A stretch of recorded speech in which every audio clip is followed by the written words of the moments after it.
هادي. أوامر حضرتك يا باشمهندسة هدير. ايه؟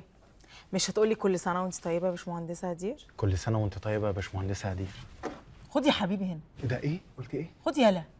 مش هتسالني ايه المناسبه؟ ما ممكن تكون مناسبة شخصية. مناسبه شخصيه هيكون اسبوعي مثلا. انا عيد ميلادي النهارده. إيه ده؟ هو اللي أنا أعرفه إن عيد ميلاد حضرتك يوم 16/8.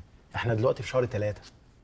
ايوه، ما هو انا اتولدت 16/8 بس بابا وماما سجلوني في شهر 3 عشان السكور.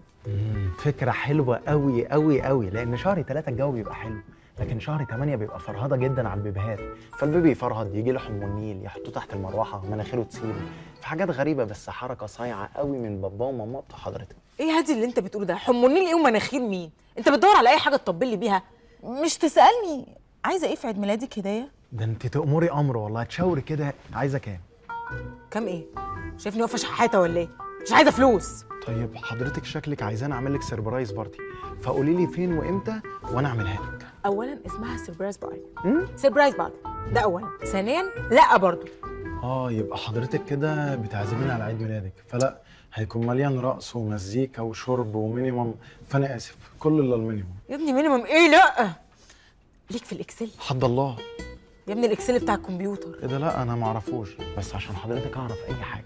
طب حلو، تعالى بقى جنبي. تعالى تريزي جنبي، هعلمك الاكسل وعايزاك تعمل لي الشيت فيه كل ملفات العمر.